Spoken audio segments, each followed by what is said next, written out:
Okay, so welcome everyone to this wonderful Friday. Um, as usual, we have our meeting, our FIC Coalition meeting. So to begin today, we're not doing a update like we usually do with Chris. So Chris is not available today, but I do want to review the fact that we did submit a document to the government yesterday. And this document I'll just put on the screen here. Just make sure we can see that. So this is the pre-budget consultation document that was created for the federal budget for 2021. And within this document, we had 4 recommendations. The first recommendation was for rent relief. So we let the government know how clubs are struggling with rent relief. The second one was about prescription to get active.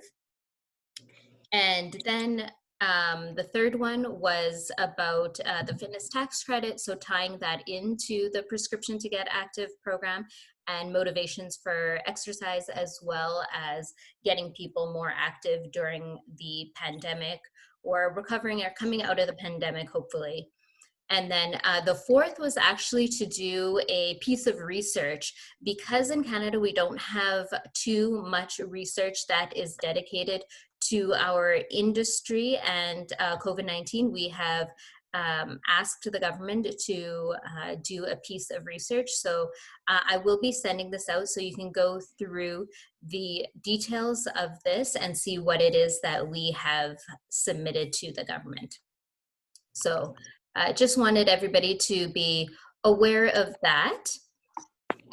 And other things that I do want to share with everyone is a couple of surveys that were sent out. So the first survey was a cleaning survey. I know many of you have completed that, but for those of you who have not, I will put it into the chat box right now. And where's the chat box here?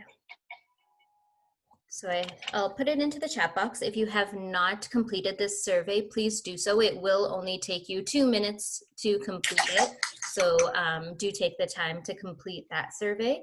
Do it right now while we have you here. And then the second survey is part of our advocacy. So when we had our meeting last week, with our government relations firm, they had suggested putting out a survey to kind of assess what the group was wanting in terms of advocacy. So please take a moment to fill out this survey as well.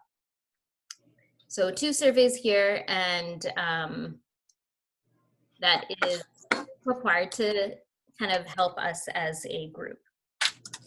Now, other than that, I will let Scott go on. And as you know, we have come up with a rapid response plan that was sent out earlier this week. So I know many of you had the opportunity to look through it and provide comments. Scott, if you would kindly go over the rapid response plan and we can go over any comments anybody has about that. Thank you, Trisha.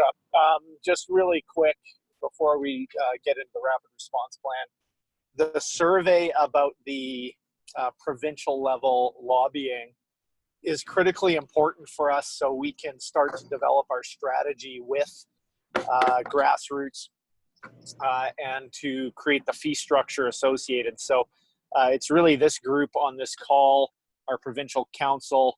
You know, what do you want us to be focused on provincially so we can start to develop that strategy? And then, you know, we need to look at who do we have as far as boots on the ground, so to speak. So that is critically important. So your time filling out that survey is really appreciated.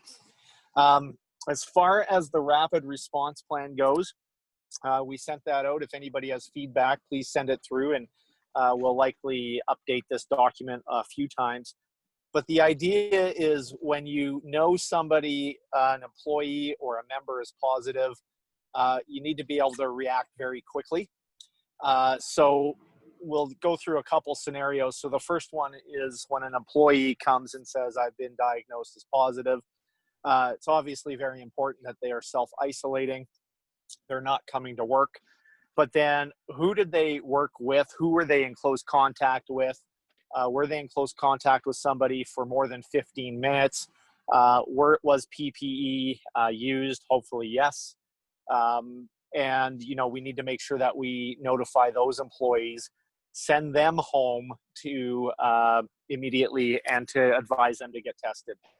And phone the local health authority, let them know what's happened, and follow their advice.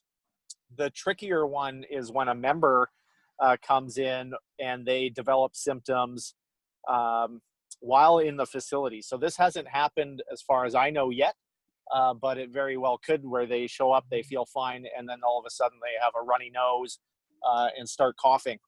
So what do you do? So the first thing you need to do is make sure your staff are safe, make sure they are outfitted in PPE, and approach the member staying 6 feet away. Ask the member to put on a mask and basically escort them out of the facility. It becomes a little tricky if they don't have a car. So if they didn't drive to the facility, I'm sure public health would recommend that they take you know, whatever precautions necessary to get home safely, social distancing as well as PPE. It is not our responsibility to drive them home or any of that, but I would follow the advice of your local health authority. And then from there, you know, where were they? And then start basically follow the advice of the public health officials on what to do next. In many cases, we wouldn't have to close a club, but you would definitely want to make sure your sanitization logs are in place, and you would need to notify the other members in the facility that, you know, if that member came back positive, that they were in the building at the same time. But it is unlikely that you would have to close the facility. I know in Calgary, this happened. The facility was able to stay open. They did notify all the members and advise them to get testing. So, so it is a dynamic, fluid response plan. It happens very quickly.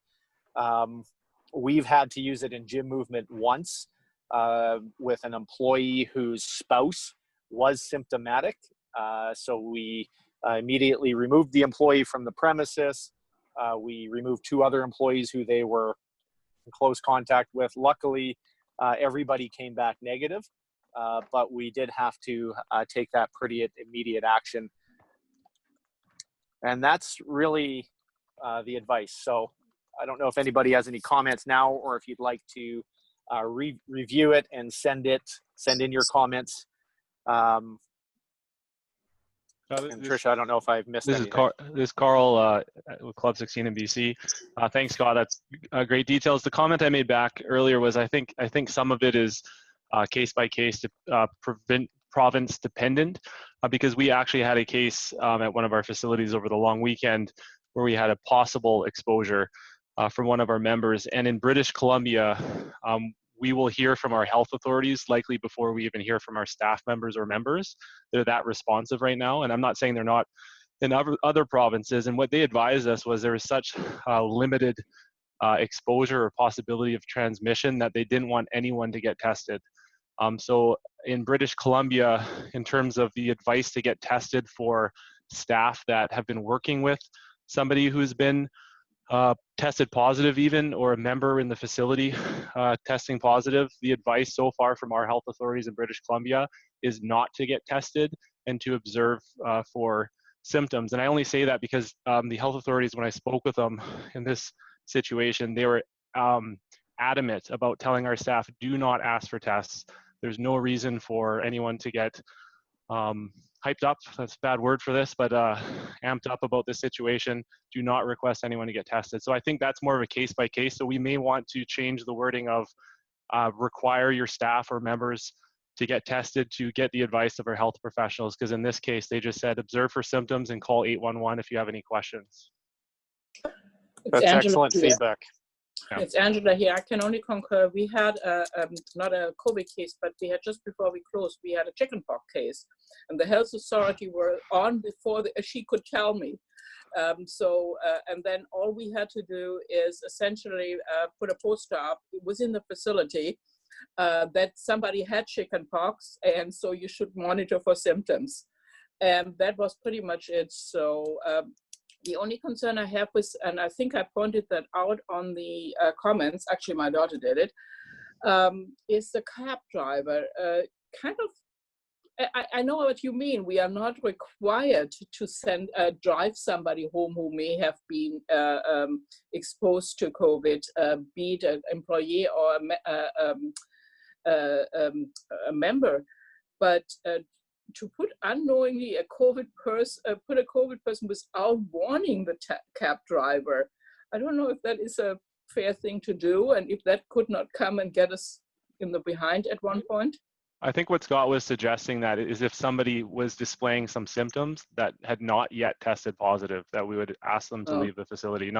I don't think he was suggesting that somebody who had tested positive that we would throw them in a cab. But in any event, to be fair, it's up to the public and our community to follow the guidelines and restrictions outside of our facility for sure. But like Scott, you can speak on that. But I think you were talking about somebody who is symptomatic but not had tested positive yet. It's that, and yeah, we wouldn't necessarily put them in a cab. It's just that they need to be able to get home safely. You'd likely follow the advice of the public health official. Right. And I was referring to the person that, they showed up to the club, they were fine, and then they start to develop a runny nose, and other members are pointing it out. Like, that guy over there, his nose is running. What are you going to do about it? And maybe they took the train to the club. They don't have a car. So what do you do in that situation? So you would likely follow the advice of the public health official.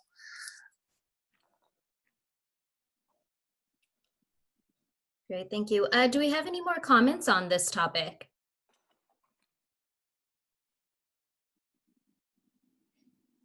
Yeah.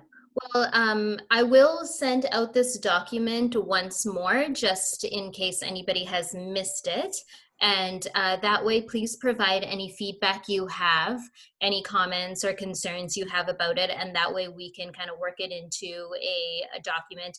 And yes, a lot of it will be connected to what is being considered guidelines for your province, but also keeping in mind that you are, or what our purpose is to us with provide you with a kind of a general outline that is workable for you, that you can use to develop something further if you need to. All right, so if there are no other comments on this, we will go on to the next topic, which we have as the social media campaign, which we've talked about quite a few times. The fact that we are doing the positive outlook to how it is that we are supporting the industry. Nathalie, maybe I can get you to talk about a concern that you found earlier that somebody was doing or displaying for the industry.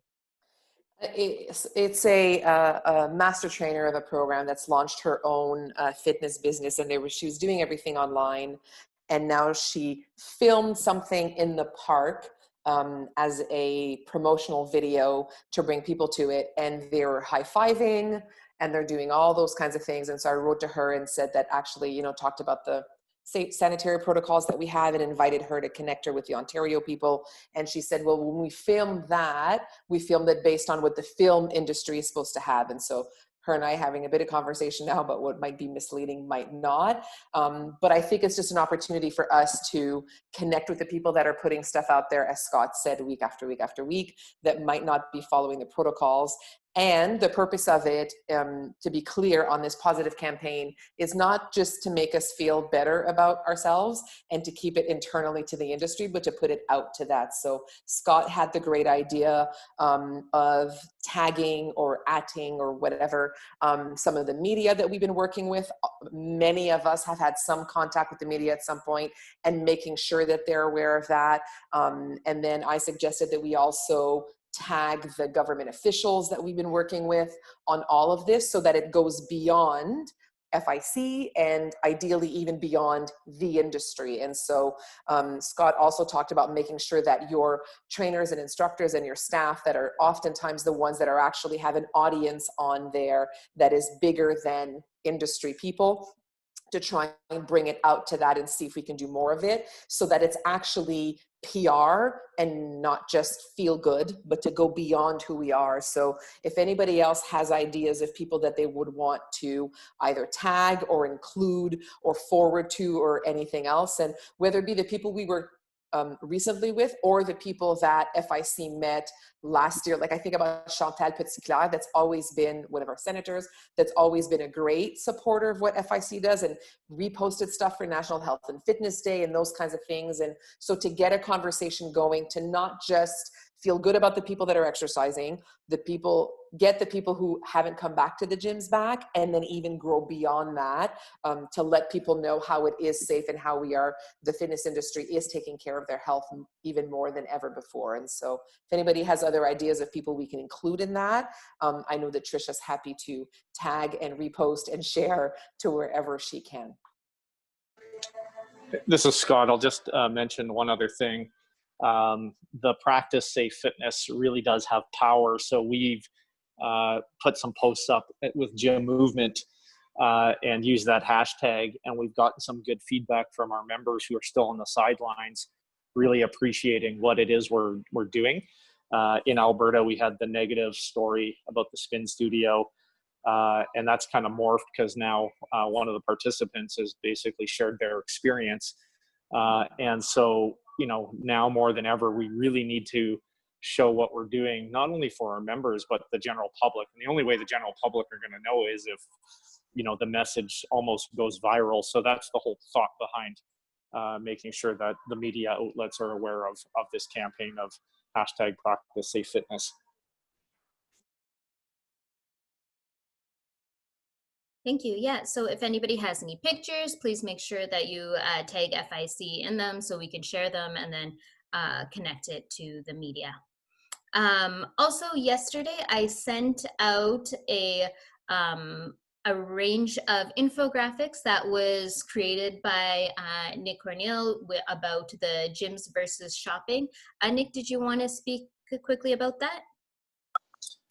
Yeah, sure. It's the stuff that we put out last week, again, around the same theme of like trying to, create some positive conversation around it. To qualify it, I had to qualify it after getting some feedback from some healthcare people, especially about not saying that gyms are necessarily safer than grocery stores. There's risks in both. It's really how, the point of it was how gyms are safer and what gyms are doing to be as safe as possible. So that seems to be, the message that the feedback I've gotten from people is that if we're putting stuff out that's just like gyms are perfectly safe, there's going to be potential pushback on that would be negative. And instead of framing it as like, this is everything gyms are doing, this is how gyms are minimizing risk, I think is the key point in terms of how that's framed out there. So yeah, the infographics are there. If people want to, the links are there. I wrote a blog on it, did a video on it, which reiterates a lot of the stuff from the blog. So whichever medium is kind of good. I included the infographics. So if people just want to take those and repost them on their own, as opposed to just like sharing our post, that's cool too. Just trying to get some of this out there. I think the people, both Scott and Nathalie hit on it. It's, we're already speaking to the people that are in our gyms and coming back, and it's not that part of the population that this needs to get to. It really is the people that haven't come back yet, that want to feel safe and to counter the negative press that's out there, getting it to the bigger public. So I just, kind of what I said last week too, of just like thinking about it a little bit creatively, stuff that's that is pumping our own tires, which is good. is going to get to the population that already is on our side. So we've got to really think strategically about how to get to the rest of the population that isn't necessarily tuned into our social networks. The idea of getting the trainers to share it with a bigger network is really good. Trying to get the press to pick some of this stuff up, trying to tell the story of what this group has done and what the industry has done in general, I think is the key thing there. The example last week of like highlighting a member who came back and why she did, as opposed to just directly speaking to like the fitness industry is good, I think are really good ways of doing that. So I think we just need to think a little bit strategically on that, of what type of stuff a non-gym member is actually going to be interested in reading, or a Globe and Mail or someone like that is going to be interested in picking up on and telling those stories. And I think that we're starting to get a better idea of what that looks like now. So yeah, if people have stuff, I mean, just share it as much as the group can as well, like push that stuff out there, that hashtag, try and get it trending. That's the key to it, is getting some virality of it and trying to see if we can get some news outlets to pick it up to counter it. Great, thank you, Nick. And great point about developing the story. I think that's such an important piece to it, that we try and connect, because people have a tendency to be able to connect to the relatable items. So it's nice to have stories from your members. If you have any stories that you can incorporate with a picture, that's always a great idea. Please use their hashtag, tag us, and then we can work on building this campaign a little bit further. Just reminds me, Trisha, we have that press release that's ready to go that tells the story of the coalition and the industry and how it's come together. The one thing we need to finish that press release off is a quote from a member. So if anybody has that in the group, if somebody has or could put it out to their member base, if they've got a member who can talk about specifically like what their experience has been like and how they feel in coming back. We were looking for something to frame something positively from the member perspective. That's the one thing that press release is missing. And I don't think, Trisha could say this or not, I don't think we've got it yet. Nick, so if anybody, I can provide you with that. I figured you would, Carl. You were gonna, Yeah. I was gonna shoot you an email for it, Okay, but I just got caught this week. But yeah, if we can get a quote from a member, that's the one thing we need to finish that press release, and then we'll get that to people early next week. And if people again can take that and just flood it to any media outlets you've got, because I think the story that of these last 5 months is very relevant and should be told, and it hasn't really been told as much as I think we'd all hope for. So that'd be great, Carl. Thanks, appreciate that. Great, perfect. So, if I could add up, is it possible? yes, please, Evelyn. Yeah. Okay. So I think another opportunity, I don't know if you have the chance with that, but when media are calling us to comment anything, every time I have an opportunity to tell them how they can help, I always told them. So really to say, one of the best things that you could do, we need the help of the media to promote positive information, because we have been stigmatized, I don't know in English, stigmatized. We have been put in a position where it's not positive, the gym, and in fact, they don't know enough about it. So every time a journalist calls us or calls me to discuss, every time I told them what they can do, and I say what you should do, it's to stay at the door of a gym, and everybody that go out of the gym to ask them how they feel. And this is really, and I push that, and I hope that one day someone will do it. But I think that every time we are in contact with media, we need to remind them their role. The role is not to fear people, it's to inform them. And I describe, even if they don't ask me, I tell them everything we do in the gym. I don't care about what they're asking me. I answer their question, and then I tell them this is what we are doing in gym, and go at the door of a gym to ask people how they feel about it. So that's a little bit the next step, because the network is one thing, but also all the journalists that call, it's important that they see their role. Yeah, Evelyn, I love that because it's all about word of mouth, and the more information you can get out to the members, the more that they know that they can share with others. So that's a wonderful approach. And we will make the press release available in French as well. So if you need something to use Mm-hmm. as kind of a background piece, you can use that as well. And then I know Nathalie, I just has sent her the pieces of the social images that were translated. So I know that that will be distributed as well in order to make sure that we are all speaking the same language and sharing the same things. So I really appreciate your comments on having the conversation with your members, because that's so important. It's not just about saying you do something, but also showing that you care enough to educate them about what it is that you are doing. So wonderful. Thank you for sharing that piece. One thing that it goes along with the rapid response guide, and people can maybe give some feedback on this, whether this is an effective strategy or not. I know a few people I've talked to who are skeptical about the gyms. I've told them stories I've heard in this call about when someone has come in and how the gym has responded to it, like how contact tracing was built in, how they dealt with it, how it was dealt with really quickly. And that's actually had a big influence, like from people that I've spoke with that are skeptical, like, oh, really? Well, that's really interesting to know that gyms were that quick and that effective at it. So that might be another way, I know we don't want to highlight stories where somebody has tested positive necessarily, but that might be the type of thing that the press would pick up on and say, like, hey, we've highlighted these places where someone's come in positive for a gym, but look, here's 3 stories of where somebody tested positive or had symptoms, and this is how the gym reacted to it, to show how responsive the gym is. That might also be a story that does resonate, that has some virality to it, just as an idea. Because I know anyone I've had shared those stories, it's had a big impact. It's been eye-opening for them. So just a thought. And I think this is a conversation that we will continue having throughout our calls. So if anybody has more ideas of how to share information, please feel free to bring that to the group. So let's move on to our second part, which is our provincial updates. And starting our provincial updates, like usual, we will start with BC. I tried to prevent you guys from having to hear me talk today, but Jeff's busy. He's running around working right now on some IT stuff. So I don't have too much to report other than Canada-wide, Walmart is requiring customers to wear masks. So that also includes British Columbia. So the mask conversation in British Columbia is coming up quite often. Most facilities in British Columbia are now suggesting or recommending masks as you're coming in and out of the facility, as you guys are aware. So we're following suit with that as well. I wouldn't mind hearing, I think Alberta is in a situation with masks right now. I would love to hear from Scott on how things are going in terms of masks in fitness facilities and if that's mandated or not. And if so, how that's going. As well as, I'll briefly take you through the process of possible COVID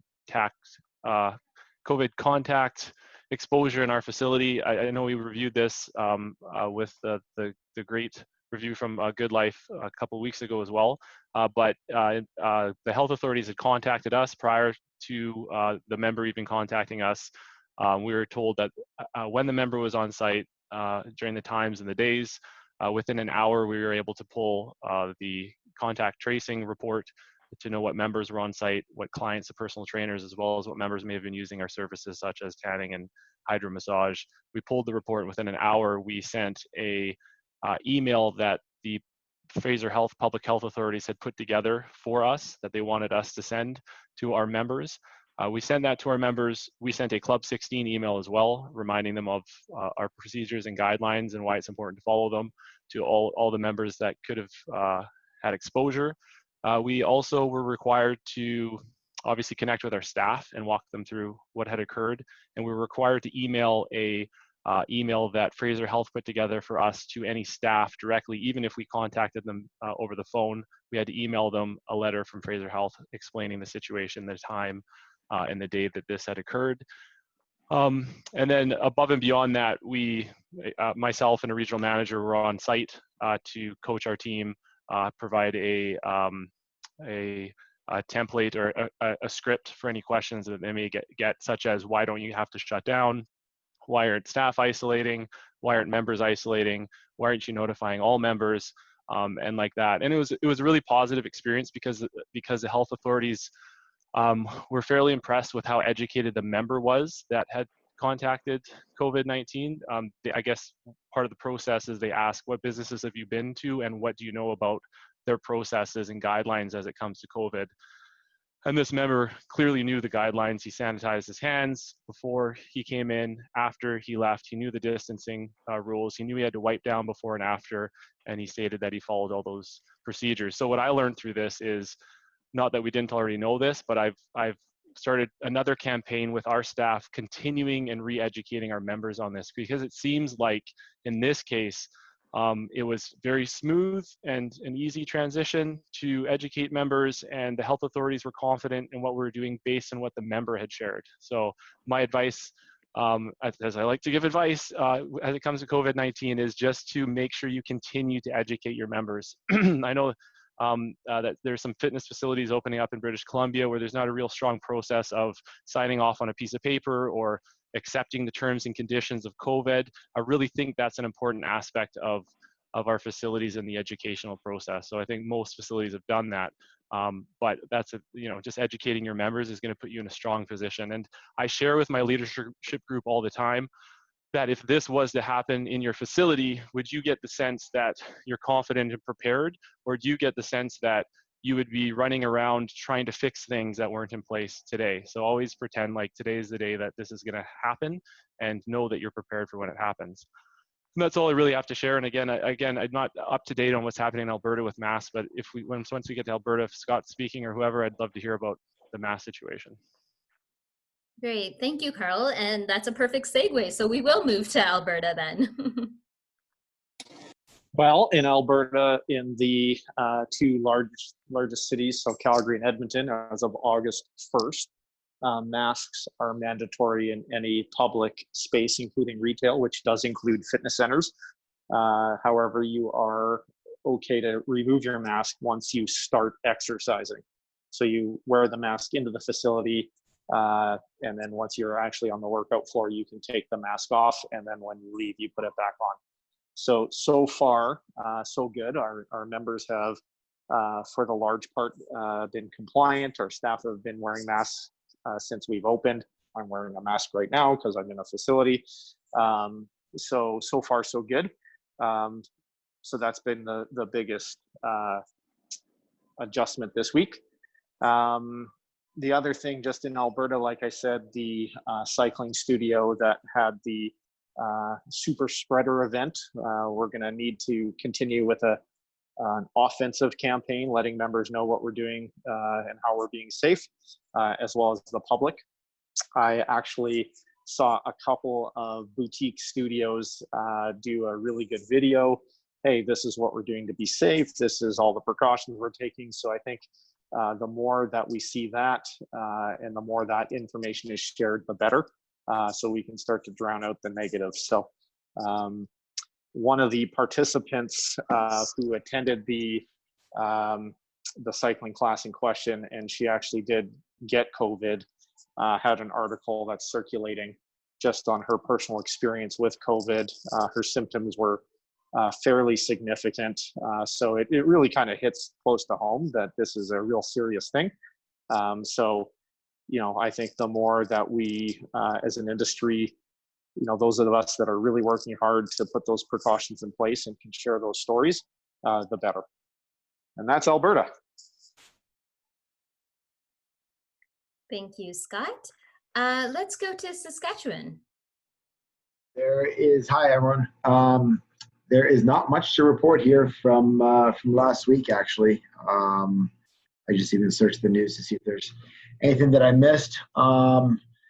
I know I was reading about Planet Fitness, though, that they mandated masks for their members to wear at all times, and then they recently just walked that back and said, okay, it's highly recommended. So there's a little bit of risk to being first in the industry to try. Sorry about the sound, guys. I'll jump off. I can't stop that sound. Thank you, Trisha. Hey, can I just add something, Scott, about Planet Fitness while you're doing that? Planet Fitness didn't actually walk it back. What they did was they said that while you're on cardio equipment, you don't have to wear a mask, which follows the CDC guidelines. And then because there's been so many shootings of people who are trying to enforce it, a lot of the big chains in the US are saying that like Walmart and Costco, they won't necessarily kick someone out. They say they're required in the stores, but they're not asking their staff to intervene for safety reasons. Thanks, Dave. That's interesting. The other exciting news in Saskatchewan that I know of is that the Premier responded to Skye's letter about rent relief, just saying that they're looking at it. So there was no concrete action. It was rent relief as well as fitness being essential. So that message was received by the Premier. Like Walmart and Costco aren't kicking people out if they aren't getting their staff to. Sorry, Lauren, you had something you were mentioning. It wasn't quite clear.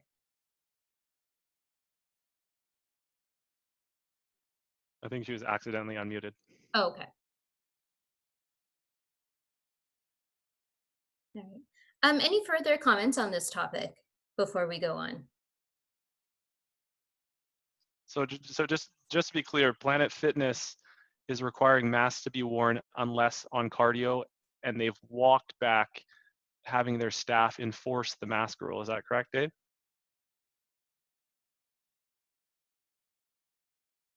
That is correct. And it's not that they're not asking, they'll ask people to wear a mask. They won't kick someone out. Right. So it's just that, it's more of a safety issue because there's been people, the dollar store shooting, for example, someone asked for a mask to be put on. The guy went out to his car, got a gun, came back in and shot the security guard. So there's just concerns about that. And that's, so there's still policy in place, and all the stores still have policy in place where you're supposed to wear, they require masks. They just won't ask their employees, their $10 an hour employees to enforce it. Right, makes sense. Thanks, Dave. Great, thanks. Skye, are you back?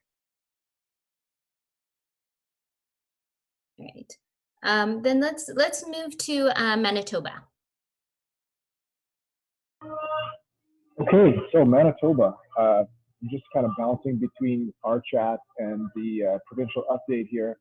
But basically lots happening in Manitoba. We saw our second highest daily case jump yesterday at 30. And then he just announced today, we're just, I think, at 17 more today with a test positive rate of 1.17, which means we're getting one positive for every 100 people we're testing. So we are now seeing community transmission. So that means it's out and about, and there are chances that it is spreading, specifically around Brandon, that kind of stuff. Little concerning, but again, I think he said this is localized, so not too much to worry about. But I do see some talk with some of the members and stuff about what extra precautions we're taking. We're just kind of sticking to our guns with everything that we already had set up. What we are seeing is that some of the city gyms are taking away scheduling, the booking, advanced booking, starting next week. Our plans just to keep that going. You still got to book your workouts online, that kind of stuff. The other thing is we're seeing is a couple gyms just totally disregarding all the recommendations, and I've reported them a few times now because I am in contact with the health inspector. So far that's done nothing. I don't know if they're getting warnings or not, but it is making us look bad because these gyms are very active on social media. So you're seeing a lot of things that we probably shouldn't be seeing, but I'm not really sure what to do about things like that. Other than that, what did I want to say?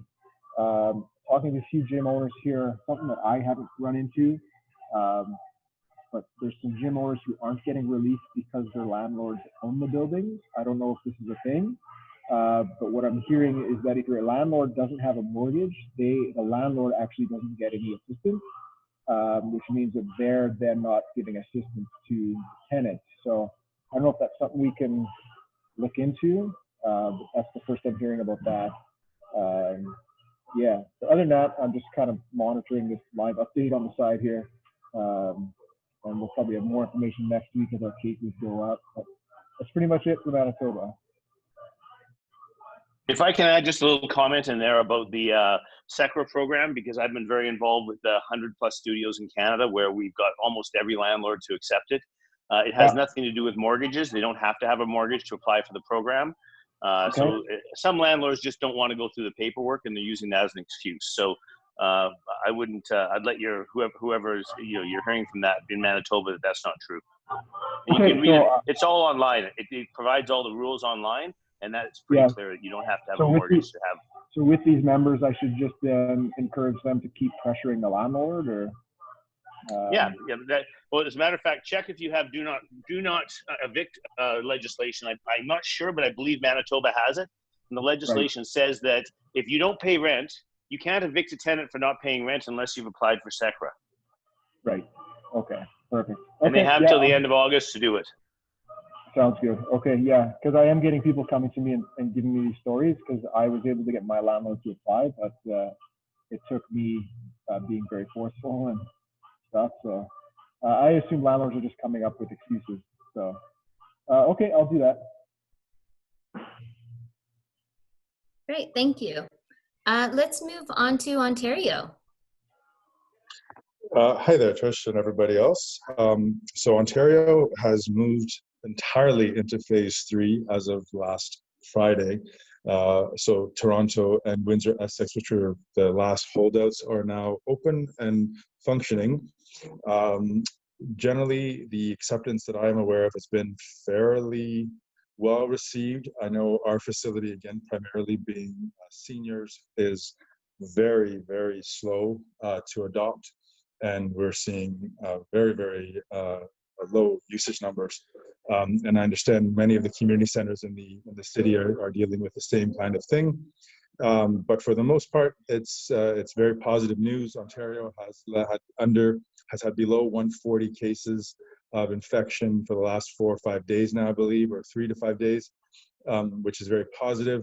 So the measures that are put in place by the Ford government seem to be working, as stringent as they were. So we're quite positive of that. And also we've had some record-breaking heat the last couple of weeks, rain last week. But so still, in spite of that, I think people have been very, very good about keeping themselves safe and healthy. There is some confusion still about the mandatory masks rules. But people seem to be adopting them. For the most part, in my experience, and in various facilities I visited, most people just wear the mask all the time, which is great. It solves that problem. Alternatively, there was one other point I want to say. Oh yes, there's still some confusion, and the major confusion, particularly for the larger operators with the larger facilities, is this 50-person limit. There's some discussion. I know Nick was talking about it recently, where it's 50 people per four walls and a door, or 50 people per. And there seems to be some really inconsistent application of that, because I know I was at Costco yesterday, and there's well more than 50 people in the entire facility, and that's essentially 4 walls and a couple of doors, but it's just one big box. So there's real confusion, and we are petitioning, and we are asking for clarification, because that's a major issue. And I'm pretty sure if Chuck is online, he'll probably talk a little more about that, as it's a topic near and dear to his heart, that's for certain. But I think that's about it for Ontario. If I missed anything. Yeah, I can speak to that 50-person limit. It hasn't, by the Ontario guidelines, it's not applied to all cases. Yes. I don't see Chuck on the call, but I did talk with Chuck about this.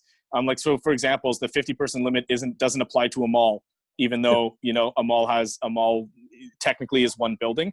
It was specifically put in place in the guidelines for fitness facilities.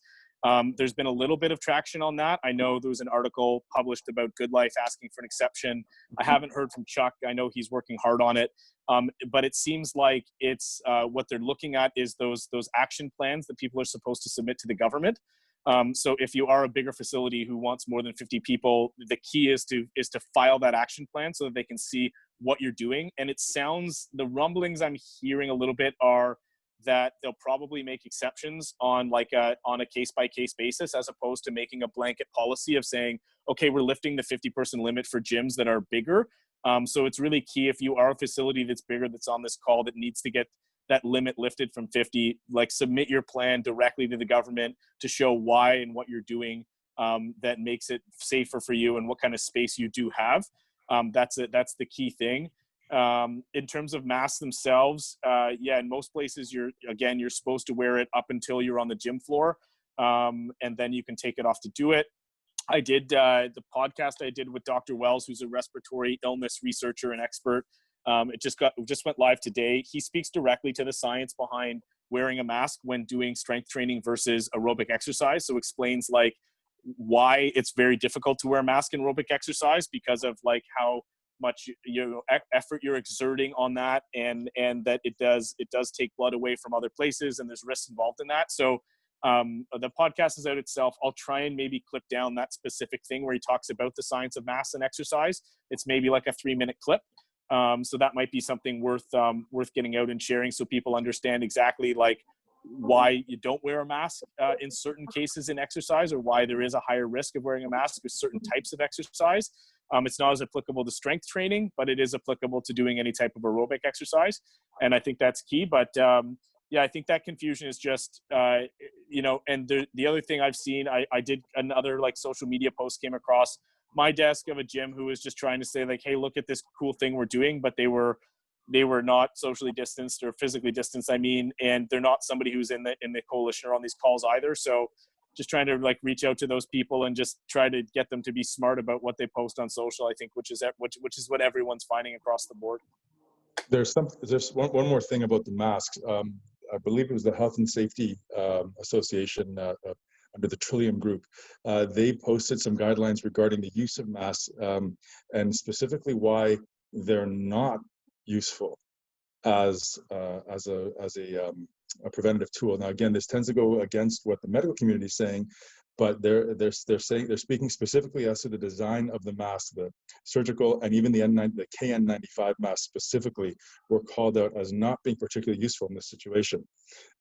So this is something that I bring it up only because I know I've been asked about that. It was brought to my attention by a member who's in the construction unions and whatnot, and that's how they came across it. And they're saying, and I had to address it. So I'm just letting you know, if anybody knows, has anybody's had any issues or concerns with that, that's something to look into. I don't know the answer. I haven't had a chance to look at it. It just came up yesterday. But I thought I'd put it forth there and see if anybody's heard anything contrary to that, because apparently they're saying it's unnecessary, and it's not just unnecessary, it's completely useless and potentially more dangerous, as I understood the documents that I read. So no, that's some misinformation, I think, in some senses. Again, like I'll share that clip from Dr. Wells. He explains exactly how it's effective and why it's effective, and even he talks about N95 specifically and like the rebreathing of CO2 and how much you actually rebreathe it. Like he gets right in the details, and he's done research with putting masks on military people and then making them do extreme, like hard exercise, and tested that. So he really knows his stuff on that. So there's some stuff on that video. That would be really. Yeah, so maybe Nick, if you can share that, we can watch that. From an FIC standpoint, we had a few weeks ago mentioned what our recommended guidelines were, where people come to the gym wearing masks, and making sure that people, when they come to the gym wearing masks, they will go to their equipment wearing masks. They can take it off while they do their actual physical exercise. And then when they're walking around, to not only keep their distance, but also recommended that they do wear masks. So we did discuss that as well, if anybody missed that conversation. So let's move on to Quebec and see what's happening there. So the couple of things that took place this week with some of the members of our coalition. I heard from our friends at one of the chains here that for some reason, one of their locations had been almost harassed by the cops, even though I've heard nothing from any other gym elsewhere. One of their locations, I don't know who said what, and it's when the mask wearing began, that they started getting more and more police, like in the parking lot 24/7. It was a little bit intense, and if somebody would take it off sorry, I'm not talking to you, Siri. If somebody would take it off for a second between pieces of equipment, the cops would come in and say, that person's not doing it, that person's not doing it. So I felt really bad because I only found out after the fact that this had taken place, but they just decided that in order to quiet everything and keep it simple, it was really in between the pieces of equipment that they were going to ask people to wear a mask. And it was really just when they were stable and not moving at all that they were okay to not put one on. They felt that would keep, and that seems to have kept both the health services as well as members' issues as well as the police at bay.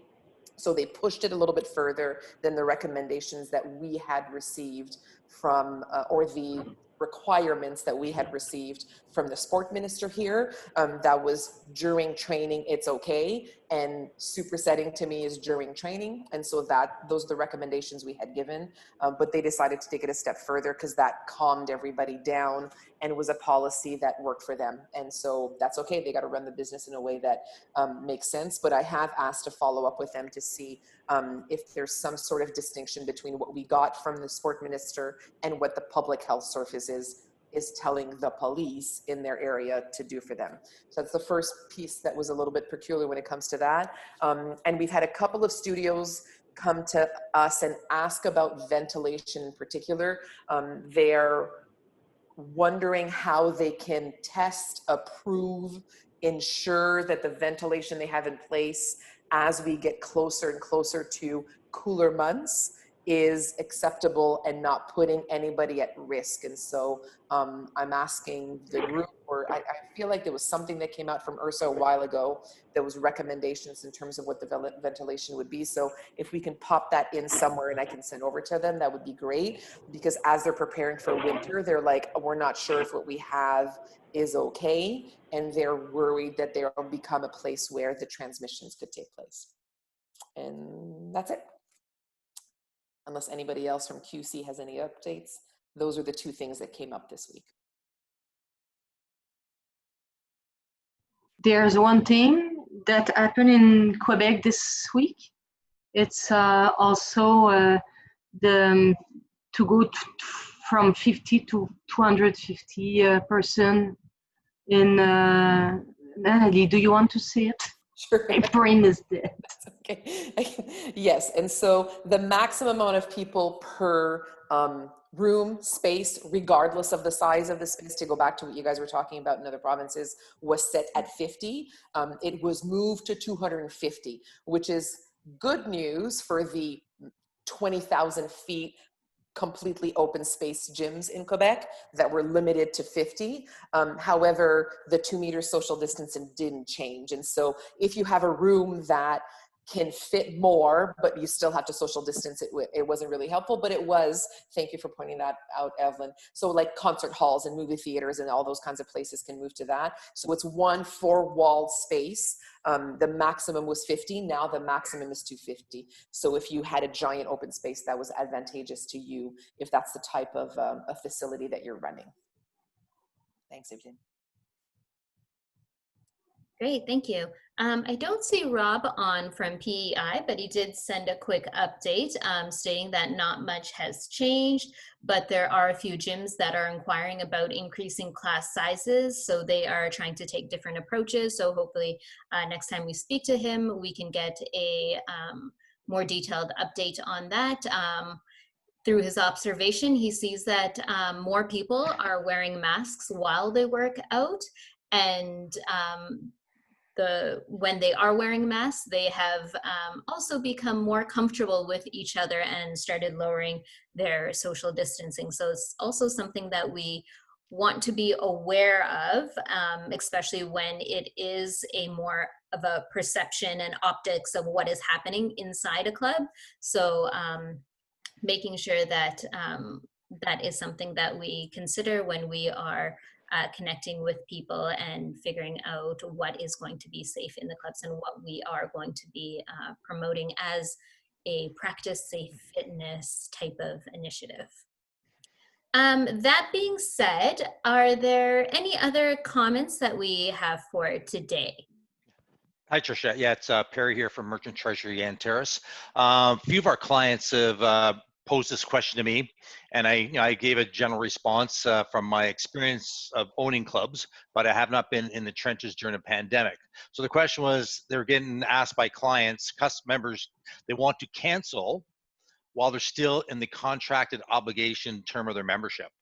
And so I just want, from people who are in the trenches and club owners out there, if you have members that have come up to you and they have whatever, 8 months left in their contract and they say, I want to cancel because I don't feel safe because of COVID, what are some, some perspectives on how you've handled that?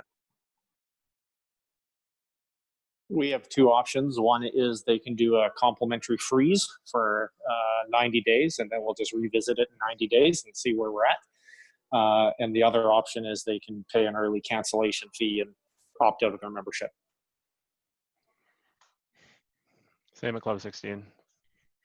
Yeah. And typically, Perry, you can advise them to take some of the friction that comes up with members right now is some of the changes in our policies to prevent the spread of COVID-19. So sometimes that will be referenced as a reason why they're not obligated to remain in their agreement with us.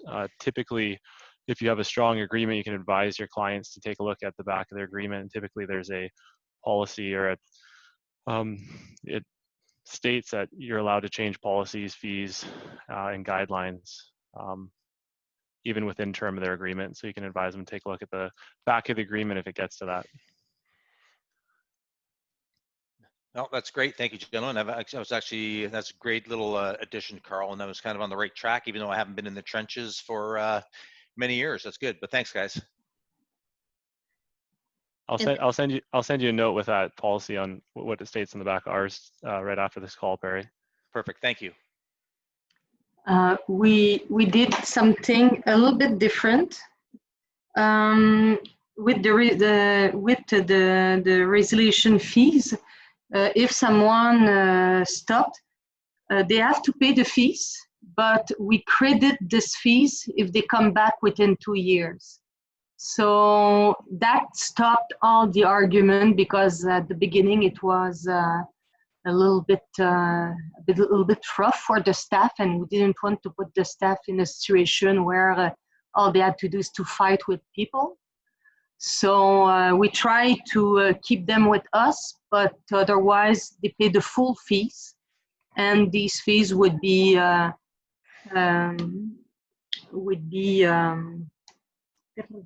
I don't remember the name for that, sorry. Remove if from the total of their next membership. Okay. So that helped to control the situation and not lose too much at the moment. Good. And that stopped all the crisis at the counter. Great. Well, thank you, Evelyn. Appreciate that. Also, one more thing, Perry. In discussions with, sorry, Evelyn, with discussions with some members. I had a question for everybody about the fees. Actually, last week I wrote it, but I think I didn't write it properly. So the question was, are you thinking of increasing your membership fees with the costs that are higher right now and less member? Is it something that is currently in the mind of people in around that call? And if yes, in what extent are you thinking of increasing your fees? Is it a too long question? I think last week when we talked about it, many clubs have decided to increase their fees. But Evelyn, let's maybe, because it is a heavy question, so let's maybe take that with us, and then for our next meeting, we can use that for as one of our main discussion topics, so we can all kind of have an actual conversation about it before we end. So okay, so you said that the last meeting, people said that they would increase? Some have increased, some have not. So I think it is kind of a personal choice. And then when we get the time to have, I think this is something that requires a more in-depth conversation. So we can make sure that we talk to that topic. Thank you. Thank you. So just as a reminder, next week we won't have our usual call for today, but we will come back the following week. Next week it starts CanFit Pros Convention, their virtual convention. So if you're not signed up, please make sure you do, because FIC has some wonderful sessions that we're doing, including the state of the industry. So please join us for that next week. And with that, I will make sure that I send out the services once again. And then I see that Dino has suggested a survey about price increases and what people are doing. And that is a great idea. I will send that out in a little while so that we are prepared to have this discussion when we resume the following week. Perfect. Thank you. Thank you, everyone. And we will talk to you all shortly and see you over email.